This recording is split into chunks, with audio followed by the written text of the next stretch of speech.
New year వేడుకల్లో భాగంగా ఇటు కడపలను కూడా ధూమ్ ధామ్గా చేస్తున్నారు. దీనికి సంబంధించి కూడా యూత్ అంతా కూడా ముందుగానే న్యూ ఇయర్ని మరో అరగంటలో గ్రాండ్గా వెల్కమ్ చెప్పేందుకు కూడా సిద్ధమయ్యారు. ఎక్కడికక్కడ చాలా బాగా ఎంజాయ్ చేస్తూ అక్కడ డీజే సాంగ్స్తో డప్పు చప్పట్లతో ఈ సందర్భంగా కూడా వెల్కమ్ చెప్తున్నారు.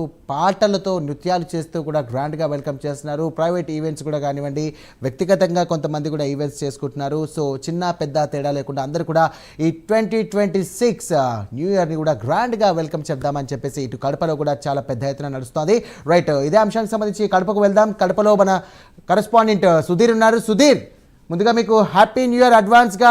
ఎలా ఎంజాయ్ చేస్తున్నారు కడపలో పబ్లిక్ అండ్ అక్కడ పరిస్థితి ఏంటి? ప్రస్తుతం అక్కడ మీ వెనకాల చూస్తే మొత్తం కొంచెం నిర్మానుష్యంగా కనబడుతుంది. మీరు అక్కడ లేరా లేకపోతే కొంచెం దూరంలో ఉన్నారా? సాయిరామ్, మనమైతే కనుక పూర్తిస్థాయిలో అయితే కనుక ఏదైతే కడప నగరానికి ముఖ్యమైన ఏరియా ఏంటంటే ఆ కోటిరెడ్డి సర్కిల్ అని చెప్పుకోవచ్చు. ఆ కోటిరెడ్డి సర్కిల్ మనం ప్రధానంగా ఉన్నాం. మనం చూసుకోవచ్చు ఇక్కడైతే కనుక పూర్తిస్థాయిలో కూడా మరికొద్ది నిమిషాల్లో కూడా యావత్ కడపకు సంబంధించినటువంటి యువతంతా కూడా కొద్ది క్షణాలు అయితే ఇక్కడికి రావాలి. పూర్తిస్థాయిలో కూడా తమ సొంత బైకులను తీసుకొచ్చి ఇక్కడ పూర్తిస్థాయిలో స్టంట్లు వేస్తూ కూడా పూర్తిస్థాయిలో కూడా కొత్త ఏదైతే న్యూ ఇయర్ కూడా స్వాగతం పలికేందుకు కూడా ఇక్కడికే వస్తారు. ప్రధానంగా ఎప్పుడు ఎటువంటి ఈవెంట్ జరిగినా కానీ ప్రధానంగా ఈ సర్కిల్ జరుగుతుంది. మనం చూసుకోవచ్చు పెద్ద ఎత్తున కూడా పోలీసులు అయితే కనుక ఇక్కడే మకాం వేశారు అని చెప్పుకోవచ్చు. దాదాపుగా రాత్రి 10 నుంచే ఏదైతే ప్రధాన సర్కిల్ కావడంతో కూడా ఈ సర్కిల్లో మకాం వేసిన పరిస్థితి ఇక్కడ కనిపించుకోవచ్చు. మరి కొద్ది క్షణాల్లోనే జిల్లా ఎస్పీ కూడా ఇక్కడికే రానున్నారు. ఏదైతే న్యూ ఇయర్కు సంబంధించి ఇప్పటికే 2025కు బాయ్ బాయ్ చెప్పి అలాగే 2026కు సంబంధించినటువంటి ఏదైతే కొత్త న్యూ ఇయర్కి అడుగు పెడుతున్నామో ఆ వేడుకలకు సంబంధించి అయితే పూర్తిస్థాయిలో కూడా ఇక్కడే అంగరంగ వైభవంగా జరుగుతున్నాయి. ఈ నేపథ్యంలో కూడా పోలీసులు ఎక్కడ ఎటువంటి అవాంఛనీయ సంఘటన జరగకుండా పూర్తిస్థాయిలో కూడా అన్ని ఏర్పాట్లు చేసిన పరిస్థితి అయితే మనకు కనపడుతుందని చెప్పుకోవచ్చు.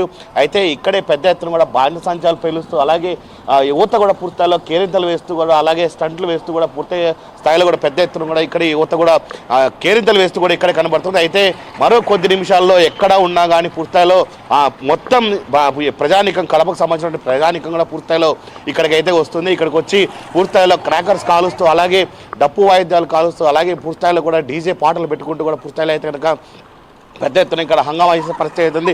అయితే కొద్దిసేపు మనం చూసుకోవచ్చు ఇక్కడికి దాదాపుగా మరి 10 నిమిషాల్లో కూడా ఏదైతే ఈ ప్రధాన సర్కిల్ అయితే ఉందో ఇక్కడికైతే కనుక జిల్లా ఎస్పీ కూడా ఇక్కడికి చేరుకున్నారు. ఆయన చేరుకున్నంతా కూడా పూర్తిస్థాయిలో ఇక్కడ ఉన్నటువంటి ఏర్పాట్లను అలాగే ఎటువంటి ఆంక్షలు విధించారు అన్న దానిపైన అయితే కనుక ఆయనతో మీడియాతో మాట్లాడే అవకాశాలు కూడా పెద్ద ఎత్తున కనవస్తాయని చెప్పుకోవచ్చు. అయితే ఇక్కడే కొంతమంది పోలీసులు ఉన్నారు. అసలు వాళ్ళని అడిగి తెలుస్తున్నాం ఎటువంటి ఈ న్యూ ఇయర్కి సంబంధించి ఆంక్షలు పెట్టారు ఏంటంటే దానిపైన మాట్లాడేందుకు మనతో కడప వంటం ఉన్నారు. ఆయన తెలుస్తున్నాం సార్, ఏంటి ఈ న్యూ ఇయర్కి ఎటువంటి ఆంక్షలు పెట్టడం జరిగింది?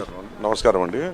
ఈ న్యూ ఇయర్ సందర్భంగా మేము drunk and drive main over speeding సైలెన్సర్లు తీసి అనవసరంగా శబ్ద కాలుష్యం చేసే వాళ్ళ మీద ఎక్కువ దృష్టి పెట్టుకున్నాము.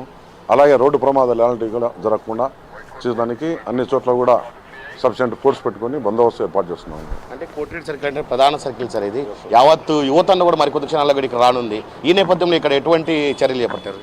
ఓపెన్ డ్రింక్ అంటే drunk and drive main over speed drunk and drive మీద ఎక్కువ శ్రద్ధ చూపించామండి.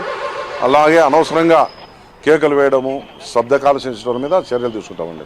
సార్, ఇప్పటికే కడప నగరంలో దాదాపుగా ఈవెంట్లు కూడా ఏర్పాటు చేయడం జరిగింది. అటువంటి ఏర్పాట్లు ఈవెంట్ దగ్గర ఎటువంటి ఫోర్స్ని పెట్టడం జరిగింది సార్? సఫిషియెంట్ బందోబస్తు ఏర్పాటు చేసామండి అన్ని చోట్ల కూడా. కడప నాకు తెలిసి కడపలో 2 చోట్ల ఉన్నట్టుంది, 2 చోట్ల లేక 3 చోట్ల ఉన్నాయి ఈవెంట్స్. ఆ ఈవెంట్స్ దగ్గర ఒక్కో చోట ఒక ఇన్స్పెక్టర్ లెవెల్లో సఫిషియెంట్ ఫోర్స్ పెట్టి బందోబస్తు పెట్టడం అరేంజ్ చేయడం జరిగిందండి. డ్రంక్ అండ్ డ్రైవ్ మేము టెస్ట్ చేసి చూసుకుంటున్నాము. అలాగే ఒక్కొక్క డ్రంక్ అండ్ డ్రైవ్ ఉంటే ఇప్పుడు గవర్నమెంట్ ప్రభుత్వం వారి మీద కోర్టు వారు కూడా పనిష్మెంట్ ఇస్తున్నారు, ఫైన్లు వేస్తున్నారు.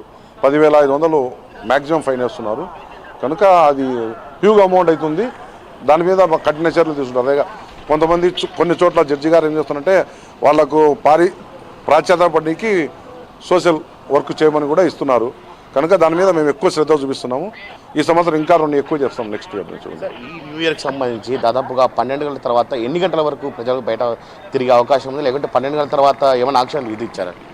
నాకు తెలిసి ప్రతి సంవత్సరమే కూడా ఈ సంవత్సరం కూడా 1 నుంచి 1:30 వరకు తిరుగుతారు ప్రజలు. 1:30 తర్వాత అందరూ కూడా రెస్ట్ మూడ్లోకి వెళ్ళిపోతారని నేను అనుకుంటున్నాను అండి. సార్, జిల్లా ఎస్పీ గారు ఇక్కడికి వస్తారా? మేబీ ఛాన్సెస్ ఉంది. సార్ అయితే తిరుగుతున్నాడు, మేబీ ఇక్కడికి కూడా రావచ్చు సార్.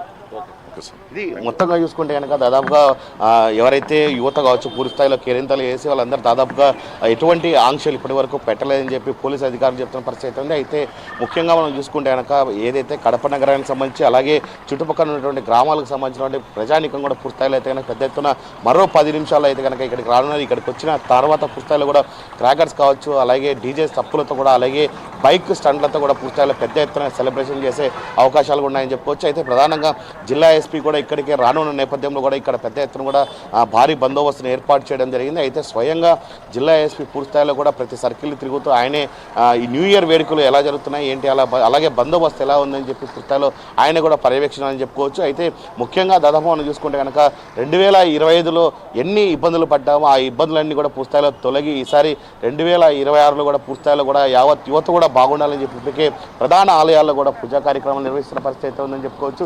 ఏదేమైనా అయితే కనుక మరో గంటలు కూడా కాదు, అలాగే సెకండ్లలోనే పూర్తి స్థాయిలో కూడా మరో న్యూ ఇయర్కి సంబంధించి కొత్త ప్రపంచంలోకి అడుగు పెట్టే అవకాశాలు కూడా యావత్ ప్రపంచానికి సంబంధించినటువంటి అలాగే భారతదేశంలో ఉన్నటువంటి ప్రజలు కూడా వేచి చూసిన పరిస్థితి ఉందని మనం చెప్పుకోవచ్చు. సాయిరామ్. రైట్ సుధీర్, మరి మీరు కూడా న్యూ ఇయర్ వేడుకల్లో పాల్గొంటున్నారా లేదా?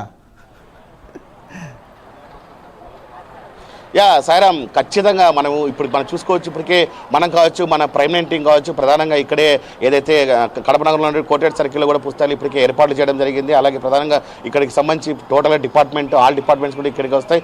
ఇక్కడికి వచ్చి వాళ్ళతో పాటు కూడా మన ప్రైమ్ టీం మనం కూడా ఇక్కడైతే కనుక న్యూ ఇయర్ సెలబ్రేషన్ అయితే మనం కూడా చేసుకుని పెద్ద అవకాశాలు కూడా ఇక్కడే ఉన్నాం. ప్రతి సంవత్సరం కూడా మనం అయితే కనుక ఇక్కడే అయితే కనుక సెలబ్రేషన్ కూడా చేసుకున్నాం. అందులో భాగంగానే పోలీస్ డిపార్ట్మెంట్తో కావచ్చు, అలాగే పలు డిపార్ట్మెంట్ సంబంధించిన నాయకులు కూడా ఇక్కడికి వస్తారు. అలాగే మనం చూసుకుంటే కనుక 12 గంటలకు కూడా పూర్తిస్థాయిలో కూడా ఏదైతే చర్చిలకు సంబంధించిన చర్చిలకు ఫాదర్లు ఎవరు ఉంటారో ఆ ఫాదర్లు కూడా పూర్తిస్థాయిలో ఇదే రూట్లో వెళ్తారు. వాళ్ళు కూడా అయితే కనుక న్యూ ఇయర్కి సంబంధించిన వేడుకలు అయితే కనుక వాళ్ళు కూడా పాల్గొనే అవకాశాలు ఉన్నాయి. వాళ్ళతో పాటు కూడా మనం కూడా పాల్గొంటాం. Sairam. Right Sudheer, thank you. Advance happy new year once again Sudheer గారు.